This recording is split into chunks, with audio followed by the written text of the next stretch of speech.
ময়মনসিংহের সরকারি বিদ্যালয় এই কর্মবিরতির খবর জানাতে আমাদের সাথে যুক্ত হচ্ছেন সহকর্মী বাবুল হোসেন। বাবুল, আজ শিক্ষকদের সারাদিন কর্মবিরতি নাকি তারা কয়েকটি পিরিয়ড কর্মবিরতি পালন করবেন এবং কি ঘটনার কারণে শিক্ষকদের এই কর্মসূচি? আপনি জানেন যে রাজধানীর যে শিক্ষা ভবন সেখানে সরকারি মাধ্যমিক বিদ্যালয়ের যে শিক্ষকরা আছেন তারা সেখানে গেলে তারা লাঞ্ছিত হয়েছেন এবং মারধরের শিকার হয়েছেন।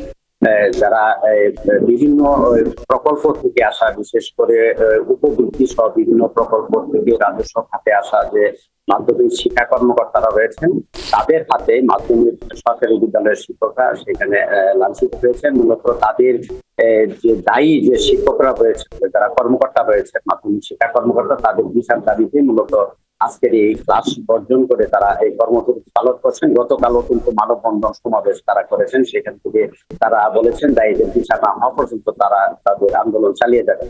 তো আজ আমরা দেখছি যে ময়মনসিংহের বিদ্যাময়ী সরকারি বালিকা উচ্চ বিদ্যালয় এবং জিলা স্কুল এবং ল্যাবরেটরি স্কুল সহ যে সরকারি যে বিভিন্ন বিদ্যালয় যেটি রয়েছে সেখানের যে যারা শিক্ষক রয়েছেন তারা ক্লাস বর্জন করে কিন্তু তারা এই শিক্ষক যে বিলনাথন রয়েছেন সেখানে তারা কর্মবিরতি পালন করছেন এবং যে বিভিন্ন শিফটের যে শিক্ষার্থীরা রয়েছেন তারা কিন্তু সকালে যে শিফটে যারা রয়েছে তারা স্কুলে এসেছিল, কিন্তু এই কোনো ঘোষণা ছাড়াই এই যে কর্মবিরতির কারণে তারা কিন্তু অভিভাবক এবং শিক্ষার্থীরা তারা ফিরে গিয়েছেন।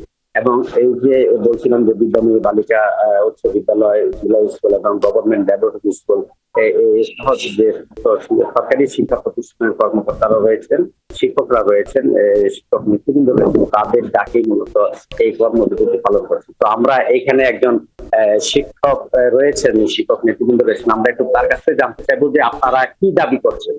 গত 17 তারিখে আমাদের ডিজি ভবনে আমাদের সরকারি মাধ্যমিক স্কুলের শিক্ষকদের উপরে টিটিওরা তারা বিজিবি তারা হাত উঠাইছে। সেটার জন্য আমরা এটা বসে থাকতে পারি না। আমাদের সারা বাংলাদেশের শিক্ষকদের এটা একটা ন্যাক্কারজনক ঘটনা।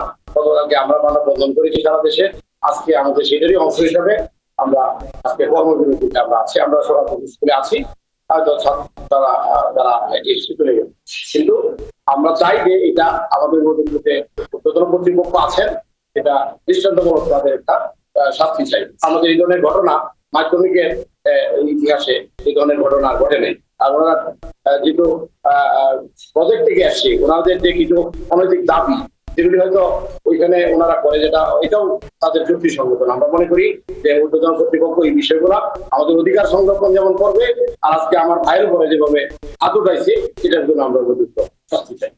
ধন্যবাদ। আপনি শুনছিলেন যে মূলত যে সরকারি মাধ্যমিক বিদ্যালয়ের যে শিক্ষক যারা রয়েছেন তাদের দাবি হচ্ছে যে যারা উপবৃত্তি সহ বিভিন্ন প্রকল্প থেকে এই মাধ্যমিক যে শিক্ষা কর্মকর্তার পদ তারা ধারণ করছেন, তারা চাচ্ছেন যে এটি আসলে এই মাধ্যমিক যে সরকারি শিক্ষক যারা রয়েছেন তাদের থেকে সেই পদগুলা পূরণ করা হবে। যেমনটি রয়েছে কলেজ এবং বিশ্ববিদ্যালয়ের প্রশাসনে যারা রয়েছেন সেখানেও কিন্তু শিক্ষকদের কাছ থেকে কিন্তু এটি আসলে এই পূরণ করা হচ্ছে। এমনটি কিন্তু দাবি করেছেন এই যারা মাধ্যমিক শিক্ষা যারা শিক্ষক যারা রয়েছেন বিভিন্ন স্কুলে, সরকারি স্কুলে, তাদেরও একই দাবি যে এই পদগুলা উপবৃত্তি বা অন্যান্য প্রকল্প থেকে যারা এসেছেন তাদের বদলে যারা বিভিন্ন সরকারি শিক্ষক, সরকারি বিদ্যালয়ের শিক্ষক যারা রয়েছেন তাদের মধ্য থেকে যারা যোগ্য তাদের কাছ থেকে এই পদগুলা পূরণ করা হবে, এমনকি তারা দাবি করেছেন।